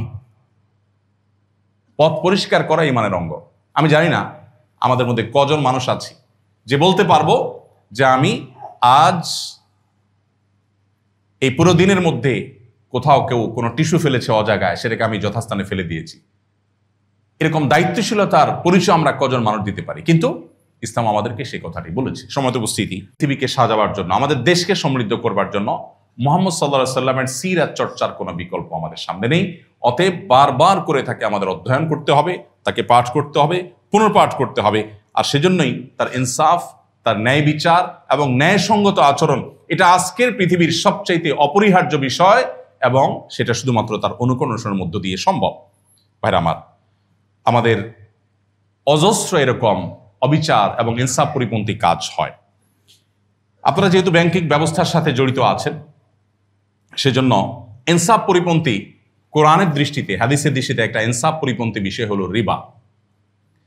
আজকের গোটা পৃথিবী যেটার উপর দাঁড়িয়ে আছে, এই সিস্টেম কোরআন এবং হাদিস এটাকে ইনসাফ পরিপন্থী হিসাবে আখ্যায়িত করেছে। রিবা বলতে আমরা সাধারণত শুধু সুদকে মনে করি, অথচ সুদের বাইরেও রিবার আরো বিভিন্ন প্রক্রিয়া এবং পদ্ধতি আছে। নবী করিম সাল্লাল্লাহু আলাইহি সাল্লাম সেটাকে নিষেধ করেছেন। কোরআনে আল্লাহ তাআলা বহু হারামের তালিকা উল্লেখ করেছেন। মৃত পশু খাওয়া হারাম করেছেন, রক্ত খেতে আল্লাহ নিষেধ করেছেন, অনেক কিছু আল্লাহ নিষেধ করেছেন, শূকর খেতে আল্লাহ নিষেধ করেছেন। কিন্তু একটি হারামের ব্যাপারে আল্লাহ তাআলা যুদ্ধ ঘোষণা করেছেন, অন্য কোনো হারামের ক্ষেত্রে সেটা করেন নাই। এটা খুবই সিগনিফিকেন্ট। এবং কোরআন যেটাকে যত কঠোরভাবে নিষেধ করে, আজকের পৃথিবী তত অ্যাগ্রেসিভলি সেটাকে পুশ করে এবং প্রতিষ্ঠা করে। এটা হলো বাস্তবতা। অতএব এই রিবা, যেটার উপর আজকের পৃথিবী অনেকটা দাঁড়িয়ে আছে, আমাদের সিস্টেম অনেকটা দাঁড়িয়ে আছে, এটাও ইনসাফ প্রতিষ্ঠার প্রয়োজনে এটাকে ইসলাম হারাম করেছে। আর সেটিকে হারাম হিসাবে জানা এবং সেটাকে অন্তঃস্থল থেকে গভীরভাবে বিশ্বাস করা যে এটাকে হারাম জানার মধ্য দিয়ে ইনসাফ পরিপূর্ণভাবে প্রতিষ্ঠা করা সম্ভব হবে। আজকে যে সারা পৃথিবীতে এত দারিদ্র, এত ইনজাস্টিস, এত বাই ডিফল্ট অর্থ সম্পদের ইস্যুটা, পুরো অর্থ সম্পদটা যে একটা সার্টেন গ্রুপ অফ পিপলের কাছে চলে যাচ্ছে, সাধারণ মানুষ, অসংখ্য অগণিত মানুষের রাখা অর্থ সম্পদ যে সার্টেন গ্রুপ অফ পিপল তাদের হাতে যাচ্ছে, এটা যথার্থ কিনা, এটা ইনসাফ কিনা, সিস্টেমের এই ত্রুটি বা সিস্টেমের এই বিষয় সম্পর্কে আমাদের ভাবতে হবে একজন মুসলমান হিসাবে। এর গোড়ায় কোনো সমস্যা আছে কিনা, এর মেইন কোনো কারণ আছে কিনা, সেটা আমাদের খুঁজে বের করতে হবে। এই প্রশ্নের উত্তর আমাদের খুঁজে বের করতে হবে। ভাইরা আমার, হয়তো পুরোপুরি সিস্টেম চেঞ্জ করা আমাদের দ্বারা সম্ভবপর হবে না, কিন্তু রেগুলেশনের জায়গা থেকে ইনজাস্টিসকে আটকানো কিংবা কমিয়ে আনা, এটা আমাদের দ্বারা অনেকখানি সম্ভব। সেই চেষ্টা একজন মুসলমান হিসাবে আমি করেছি কিনা, কিয়ামতের ময়দানে সেই জিজ্ঞাসা আমাদের প্রত্যেককে, এই জিজ্ঞাসার মুখোমুখি হতে হবে। আমাদের অর্থনৈতিক সিস্টেমটা সবসময় ধনীদের, পাওয়ারফুলদের এবং কর্পোরেশনস গুলোর হেল্প করার জন্য হচ্ছে কিনা, এটা কি গরিবদের থেকে আহরিত টাকা পয়সা ধনীদের কাছে তুলে দিয়ে তাদেরকে আরো ধনী করে দেওয়ার সুযোগ করার জন্য ব্যবহার হচ্ছে কিনা, সিস্টেমের ত্রুটি আছে কিনা, সত্যিকারের দারিদ্র দূরের জন্য কাজ হচ্ছে কিনা, পলিটিক্যাল বা আইডিওলজিক্যাল এজেন্ডা বাস্তবায়নের জন্য আমরা কাজ করছি কিনা, এটা ইনসাফ এবং ন্যায় বিচার প্রতিষ্ঠার ক্ষেত্রে অনেক বড় প্রশ্নের জায়গা। এই প্রশ্নের উত্তর যদি আমরা নিজের কাছে নিজে পরিষ্কার করতে না পারি, তো আল্লাহর কাছে কি আমাদের ময়দানে পরিষ্কার আমি করতে পারবো না। আজকের অর্থনৈতিক সিস্টেম, ফ্রি মার্কেট ইত্যাদির কথা বলা হচ্ছে, অথচ বাস্তবিক বিচারে সাধারণ মানুষের সব টাকা সম্পদ নিয়ে ধনীরা আরো ব্যবসা করে, লোন নিয়ে, ব্যবসায়িক লোন নিয়ে তারা আরো ব্যবসাকে সম্প্রসারণ করতে পারছে, ধনী আরো ধনী হচ্ছে, এবং গরিব আস্তে আস্তে অনেকটা দাসে পরিণত হচ্ছে। এই প্রশ্ন বারবার করে নিজেদেরকে করা দরকার যে এই ইনজাস্টিস, এটার ক্ষেত্রে আমি আল্লাহর কাছে জবাবদিহি করার জায়গাটা ঠিক কোথায়, বা এখানে আমার রোল প্লে করার কতটুকু জায়গা বা সুযোগ আছে, সেটা অন্তত ভাবা দরকার। আল্লাহ মানুষকে সাধ্যের বাইরে জিজ্ঞাসা করবেন, আমার হাতে নাই সেটা আল্লাহর কাছে আমার জিজ্ঞাসিত হতে হবে না, কিন্তু যেটা আমার কাছে আছে সেটুকু আমাকে অন্তত করতে হবে। অতএব আমরা আমাদের জীবনের প্রত্যেকটা ক্ষেত্রে তাকওয়া, আমানতদারিতা এবং এই যে ইনসাফ, ন্যায় বিচার, এটাকে আমরা প্রতিষ্ঠা করার চেষ্টা করবো। আল্লাহ আমাদের সবাইকে তৌফিক দান করুন। নবী করিম সাল্লাল্লাহু আলাইহি সাল্লামের সিরাত থেকে আরেকটি পয়েন্ট হলো তাকওয়া এবং সততা। এটা নিয়ে আমি কয়েকটি কথা বলতে চাই। সত্যতা এবং সত্যবাদিতা, এটা এখন আমাদের হারিয়ে যাওয়া সম্পদগুলোর একটি। আমরা শুরু থেকে যেটি বলে আসছিলাম, আজ নামাজে কালামি মুসলমান পাওয়া যায়, সাদা বুক ভর্তি দাড়িওয়ালা মুসলমানও পাওয়া যায়, লম্বা জুব্বা বা টুপি পরা মুসলমানও পাওয়া যায়, অনেক সুন্দর তেলাওয়াতকারী মুসলমানও পাওয়া যায়, কিন্তু আজ সেই মুসলমান খুব বেশি পাওয়া যায় না যে মুসলমান তার প্রত্যেকটা ক্ষেত্রে তিনি সততার পরিচয় দিতে পারবেন। এই যে ইসলামকে আমাদের মতো করে বোঝার যে একটা প্রবণতা, এটা মূলত আমাদেরকে ইসলাম থেকে বিচ্যুত করে দিচ্ছে, আমাদেরকে ট্র্যাক থেকে সরিয়ে দিচ্ছে। এখন মুহাম্মদ সাল্লাল্লাহু আলাইহি ওয়াসাল্লামের সিরাত থেকে আমাদেরকে দূরে সরিয়ে দিচ্ছে। নবী সাল্লাল্লাহু আলাইহি ওয়াসাল্লাম বলেছেন, আত-তাজিরুস সাদুকুল আমিন মান নবিয়্যিন ওয়াস সিদ্দিকিন ওয়াশ শুহাদা, সত্যবাদী এবং বিশ্বস্ত ব্যবসায়ীরা কিয়ামতের ময়দানে সিদ্দিকদের সাথে, শহীদদের সাথে, নবীদের সাথে তারা উঠবে। নবী সাল্লাল্লাহু আলাইহি ওয়াসাল্লাম একদিন বাজারে গেলেন। বাজারে গিয়ে তিনি সরাসরি বাজার মনিটর করছিলেন। বাজার তদারকি করতে গিয়ে দেখলেন যে খাদ্যশস্য বিক্রি করা হচ্ছে একটা বাজারে। তিনি এক বিক্রেতার খাদ্যশস্যের দিকে তাকিয়ে একটু সন্দেহ হলো তার। তিনি খাদ্যশস্যের ভেতরে হাত ঢুকিয়ে দিলেন। ঢোকানোর পর ভেতর থেকে আনা গম বা এই জাতীয় কোনো খাদ্যশস্য দেখতে পেলেন ভেজা। তখন নবীজি বললেন, তোমার উপরে খাদ্যশস্যগুলো বেশ শুকনো, কিন্তু ভেতরে নিচে যেগুলো আছে সেগুলো সব ভেজা। তুমি আমাকে জবাব দাও যে তুমি এই প্রতারণা কেন করলে? তখন লোকটি বলল, হে আল্লাহর রাসূল, আসলে বৃষ্টি এসেছে, কিছু ভিজে গেছে, এজন্য উপর দিয়ে আমি শুকনাগুলোর প্রলেপ দিয়ে দিয়েছি, যাতে ক্রেতা বুঝতে না পারে। দেওয়ার সময় তাকে আমি মেপে ভেজাগুলো সহ দিয়ে দিচ্ছি। তখন নবী সাল্লাল্লাহু আলাইহি ওয়াসাল্লাম বলেছেন, মান গাশশা ফালাইসা মিন্না, যে ব্যক্তি ধোঁকা দেয় সে আমার উম্মত নয়। আমাদের সমাজ যদি আমরা একটু কম্পেয়ার করি এটাকে, আমাদের সবজি বিক্রেতা বলুন, ফল বিক্রেতা বলুন, যত রকমের এই জাতীয় ব্যবসা বাণিজ্য, খাদ্যশস্য বা এই জাতীয় ব্যবসা বাণিজ্য যারা করছেন, এমনকি মুদি দোকানই বলুন, সাধারণত সাজানোর সময় এমনভাবে সাজায় যে উপর দিয়ে যেগুলো আছে আর ভেতরে বা তলে যেগুলো আছে সেগুলোর মধ্যে আসমান এবং জমিন পার্থক্য। এবং এইটাকে আমার মনে হয় না 1% মানুষও মনে করে যে এটা প্রতারণার মধ্যে পড়ে। এটাই আমাদের সিস্টেম হয়ে গেছে, এটাকেই আমরা স্বাভাবিক বানিয়ে নিয়েছি। এটা তো হলো একেবারে সাধারণ পর্যায়ে। একেবারে সর্বোচ্চ পর্যায় থেকে যে সমস্ত অসাধুতা হয় সেগুলোর কোনো সীমারেখা বলে শেষ করা কঠিন। অতএব নবী সাল্লাল্লাহু আলাইহি ওয়াসাল্লাম যে আমানতদার, তিনি যে বিশ্বস্ত ছিলেন, সেই বিশ্বস্ততা আমাদের মধ্যে আনতে হবে। আপনারা জানেন আমাদের নবীজির উপাধি ছিল আল আমিন। কি ছিল তার উপাধি? আল আমিন মানে কি জানো? বিশ্বাসী না, বিশ্বস্ত। আল আমিন মানে হলো বিশ্বস্ত, যাকে বিশ্বাস করা যায়, যাকে সবাই বিশ্বাস করে, সেই মানুষটাকে মূলত আল আমিন বলা হয়। নবী করিম সাল্লাল্লাহু আলাইহি ওয়াসাল্লামকে আল আমিন বলেছিল মক্কার মানুষেরা, যে মানুষরা তাকে নবী হিসাবে, রাসূল হিসাবে স্বীকার করে নাই, তাকে নবী হিসাবে, রাসূল হিসাবে স্বীকৃতি দেয়নি, কিন্তু তাকে বিশ্বস্ত হিসাবে স্বীকৃতি দিয়েছে। শত্রুর কাছ থেকে বা ভিন্ন মতের মানুষের কাছ থেকে সার্টিফিকেট পাওয়ার মতো মূল্যবান সার্টিফিকেট আরেকটি হতে পারে না। নবী সাল্লাল্লাহু আলাইহি ওয়াসাল্লাম সেটি পেয়েছেন। কিভাবে পেয়েছেন? কারণ তার জীবনে তিনি বিশ্বস্ততার এমন এমন উদাহরণ সৃষ্টি করেছেন যেগুলো মানব ইতিহাসের হয়তো আর কেউ করতে পারেনি। একটি ঘটনা শুধু ছোট্ট করে উল্লেখ করতে চাই, আপনারা অনেকেই শুনে থাকবেন। তিনি যখন মক্কা থেকে হিজরত করে মদিনায় চলে আসবেন রাতের অন্ধকারে, তখন তিনি এই রাতের গভীরে লোকচক্ষুর আড়ালে অনেকটা সংগোপনে যখন মক্কা ত্যাগ করতে হবে, তখনও তার কাছে মক্কার বহু অমুসলিম, অন্য ধর্মাবলম্বী, যারা নবী সাল্লাল্লাহু আলাইহি ওয়াসাল্লামকে হত্যা করবার জন্য চেষ্টা করছে, অবাক করা বিষয় হলো, বিস্ময়কর ব্যাপার হলো, সেই রাসূলের কাছে এনে তাদের স্বর্ণ মুদ্রা, রৌপ্য মুদ্রা, তাদের গহনা, মূল্যবান সম্পদগুলো তারা তার কাছে জমা রেখে যেতেন। কারণ তারা জানতেন যে মুহাম্মদ আমাদের সাথে তার বিশ্বাসগত বৈপরীত্য থাকতে পারে, কিন্তু আমাদের রাখা আমানতের কখনো খেয়ানত তিনি করবেন না। তার চাইতে বিশ্বস্ত ব্যাংক, তার চাইতে বিশ্বস্ত কোনো প্রতিষ্ঠান, ব্যক্তি মক্কার মানুষের কাছে আরেকটা ছিল না। এই জন্য সবাই তার কাছে রাখতো। তিনি তাদের অত্যাচারে, তাদের নিপীড়নে যখন মক্কা ছেড়ে চলে যেতে হচ্ছে, সেই মুহূর্তে তার স্নেহভাজন আলীকে ডেকে বললেন, আলী, তোমাকে আমি দায়িত্ব দিচ্ছি, তুমি আমার দায়িত্বটা পালন করে তারপরে মক্কা ত্যাগ করবে। তুমি 3 দিন মক্কায় থেকে আমার দেওয়া দায়িত্ব পালন করে তারপর তুমি মক্কা ত্যাগ করবে। তার আগ পর্যন্ত তোমার হিজরত করার পারমিশন নাই। দায়িত্ব কি? নবী সাল্লাল্লাহু আলাইহি ওয়াসাল্লাম বললেন, দেখো, আমার কাছে এই স্বর্ণ মুদ্রাগুলো অমুকের আছে, দিনের আলোতে তার কাছে এটা পৌঁছে দিবে। এই রৌপ্য মুদ্রা অমুকের, এই গহনাগুলো অমুকের, এই সম্পদটা তমুকের। তিনি সবগুলো বুঝিয়ে দিয়ে তারপর তিনি মক্কা থেকে চলে গেলেন। যেই মানুষগুলোর নিপীড়নে নিজের মাতৃভূমি ছেড়ে চলে যেতে হচ্ছে, সেই মানুষগুলোর সম্পদ যাওয়ার আগ মুহূর্তে সংরক্ষণ করবার এবং তাদের কাছে পৌঁছাবার ব্যবস্থা করে দিয়ে তারপরে গিয়েছেন। এমনি এমনি আল আমিন বা বিশ্বস্ত নামটি তিনি পাননি। আজ শত্রুর কাছে রাখা তো দূরের কথা, বাবার কাছে সম্পদ দিয়েও ফেরত পাওয়া যায় না, ভাইয়ের কাছে সম্পদ দিয়েও ফেরত পাওয়া যায় না। তো আজ এই যে দুর্ভিক্ষ চলছে, এই যে সততার অভাব চলছে, এই জায়গাটাতে আমাদেরকে বিশেষভাবে ফোকাস দিতে হবে, বিশেষভাবে নজর দিতে হবে। প্রিয় নবী সাল্লাল্লাহু আলাইহি সাল্লামের জীবনের এই যে সততা, উপার্জনের সততা, ইনসাফ করার ক্ষেত্রে আমার দ্বারা কারোর প্রতি কোনো অবিচার হচ্ছে কিনা, এমনকি একটা পশু পাখির প্রতি অবিচার হচ্ছে কিনা, এটা একজন মুসলমানের কাছে গুরুত্বপূর্ণ। নবী সাল্লাল্লাহু আলাইহি সাল্লাম, আপনারা জানেন, এক ব্যক্তি তার বিড়ালকে বেঁধে রেখে অনাহারে রেখে মেরে ফেলেছিল। লোকটি পার্সোনালি অনেক নামাজি ছিল, এক ভদ্র মহিলা।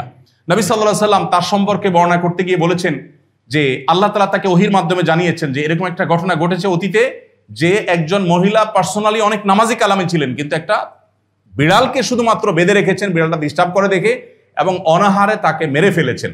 এই জন্য আল্লাহ তাআলা ওই মহিলার সমস্ত নফল নামাজগুলো সব ক্যান্সেল করে দিয়ে, একটা অ্যাকসেপ্ট না করে, তার জন্য জাহান্নামের ফয়সালা আল্লাহ করেছেন।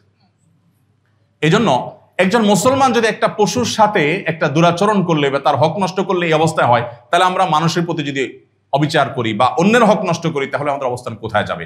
অতএব আজ নামাজি কালামি মুসলমান থাকলেও সৎ, আমানতদার, সততা আছে, নিষ্ঠা আছে, পরোপকারী, কারোর হক নষ্ট করেন না, সেরকম মুসলমান পাওয়া বড় দুরূহ এবং কঠিন। আজকে আমাদেরকে সেই শূন্যতাটা পূরণ করতে হবে। বিশেষ করে আমাদের প্রিয় মাতৃভূমিতে যদি আমরা এই মাতৃভূমিকে আমরা যদি সমৃদ্ধ করতে চাই, বিশ্ব দরবারে উঁচু করতে চাই, আজকে দুর্নীতি অনিয়মকে যদি আমরা দূরে ঠেলে দিতে চাই, তাহলে আমাদের প্রত্যেকটা মানুষকে প্রকৃত মুসলিম হতে হবে। আমরা প্রকৃত মুসলিম যারা আছি, মুসলমান যারা আছি, আমরা যারা প্রকৃত মুসলিম হব, ইনশাআল্লাহ বিইذনিল্লাহ আমরা এই দিকটাতে এগিয়ে যেতে পারবো। আল্লাহ রাব্বুল আলামিন আমাদেরকে নবী সাল্লাল্লাহু আলাইহি সাল্লামের আমানতদারিতা, তার বিশ্বস্ততা, তার সততা, তার যে ইনসাফ, তার যে ন্যায় বিচার, ন্যায়সঙ্গত আচরণ, মানুষ তো মানুষ, প্রকৃতি, পরিবেশ, এমনকি পশু পাখি, এমনকি শত্রুপক্ষের সাথেও ন্যায় বিচার প্রতিষ্ঠা করার ক্ষেত্রে তার যে ভূমিকা ছিল, সেটি একজন মুসলমান হিসাবে আমাদেরকে ধারণ করতে হবে, আমাদেরকে পালন করতে হবে। আল্লাহ আমাদের সবাইকে সেই তৌফিক দান করুন।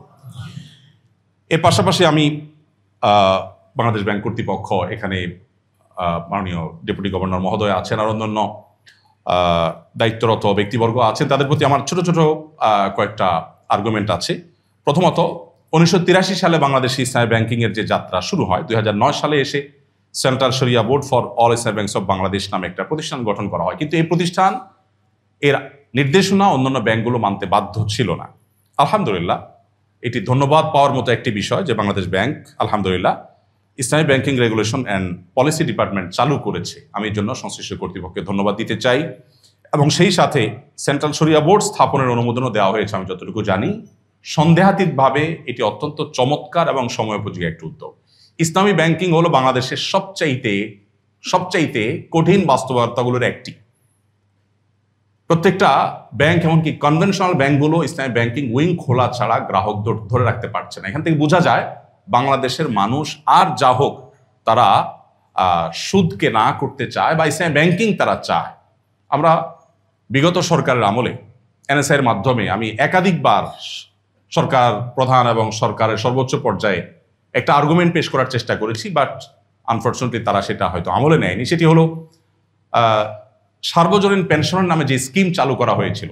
আমরা আবেদন করেছিলাম যে বাংলাদেশের মানুষ সুদকে হারাম মনে করে, মুসলমানরা সুদ থেকে বেঁচে থাকতে চায়, সো অন্তত ইসলামিক একটা পলিসি যেন ওপেন করা হয়। আমরা তো সবাইকে বাধ্য করতে বলছি না। আমি যখন অ্যাজ এ মুসলমান আমি সুদকে হারাম মনে করি, আমি সুদ থেকে বাঁচতে চাই, সো আমার জন্য একটা অপশন কেন রাখা হবে না? কিন্তু সেটা তারা শুনেনি। আলহামদুলিল্লাহ, পরিশেষে এই বর্তমান গভর্নমেন্ট সেটি বাস্তবায়ন করতে যাচ্ছে এবং সেটাও আলহামদুলিল্লাহ চমৎকার একটি উদাহরণ। এর পাশাপাশি আমি বিশেষ করে বাংলাদেশ ব্যাংক কর্তৃপক্ষের কাছে আবেদন করতে চাই বা আমার উদাত্ত আহ্বান রাখতে চাই যে ইসলামী ব্যাংকিংয়ের জন্য একটা পরিষ্কার ইসলামী ব্যাংকিং অ্যাক্ট বা আইন হওয়া সময়ের সবচেয়ে প্রয়োজনীয় কাজগুলোর একটি। এটা সংশ্লিষ্ট মন্ত্রণালয় থেকে যদি উদ্যোগ নেওয়া হয়, তাহলে সেক্ষেত্রে ইসলামী ব্যাংকিংয়ের ক্ষেত্রে যে সমস্ত অনিয়ম হচ্ছে, বা আমরা যারা গ্রাহকরা সাধারণ মানুষরা আছি, যে প্রকৃতপক্ষে ইসলামী ব্যাংকিং হচ্ছে কিনা আদৌ, নাকি আমি কোনোভাবে প্রতারিত হচ্ছি বা ক্ষতিগ্রস্ত হচ্ছি, এই জিনিসটি নিশ্চিত করা আরও সুন্দর হবে, আরও সহজ হবে, আরও আসান হবে। অতএব এই ইসলামী ব্যাংকিং অ্যাক্ট বা ইসলামী ব্যাংকিং নীতিমালা বা আইন, এটা করাটা সময়ের সবচেয়ে প্রয়োজনীয় কাজগুলোর মধ্যে থেকে একটি। আমি আশা করব যে সংশ্লিষ্ট দায়িত্বশীল যারা আছেন তারা বিষয়টিকে দেখবেন এবং সেই সাথে ইসলামী ব্যাংকিং এর ক্ষেত্রে সাধারণ মানুষের যে ধোঁয়াশা আছে বা বিভ্রান্তি আছে বা অস্পষ্টতা আছে এটা দূর করার দরকার। আমি অনেক ব্যাংকের কথা জানি যে ব্যাংক শরিয়া বোর্ডে এমন এমন ব্যক্তিকে ঢুকায় যে চেয়ারম্যান সাহেবের মহল্লার মসজিদের ইমাম সাহেব, সেজন্য উনি শরিয়া বোর্ডের সদস্য। আমি অবাক হয়ে যাই যে যিনি ব্যাংকিং বুঝেন না, যিনি শরিয়া বুঝেন না, তিনি যত বড় ব্যক্তি হন, এমনকি সেলিব্রিটি হন, তিনি কিভাবে শরিয়া বোর্ডের সদস্য হতে পারেন? কিন্তু আনফরচুনেটলি সেটা হচ্ছে। তো এই জিনিসগুলো আমাদের বন্ধ হওয়া দরকার এবং মানুষের আস্থাটা ফেরত আসা দরকার।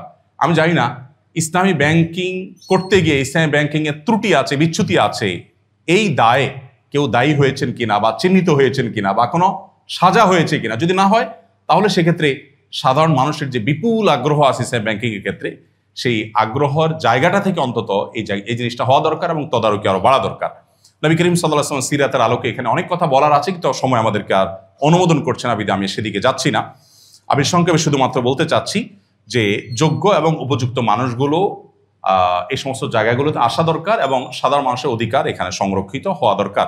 যিনি শরিয়া ব্যাংকিং এর জন্য আসছেন, কোনো ইসলামী ব্যাংকে কিংবা কোনো কমার্শিয়াল ব্যাংকের ইসলামিক উইংয়ে যিনি আসছেন, তার অধিকার তিনি শরিয়া ব্যাংকিং পাবেন, সেটা যদি তিনি যথাযথভাবে পান তার জন্য যথাযথ উদ্যোগ গ্রহণ করা দরকার।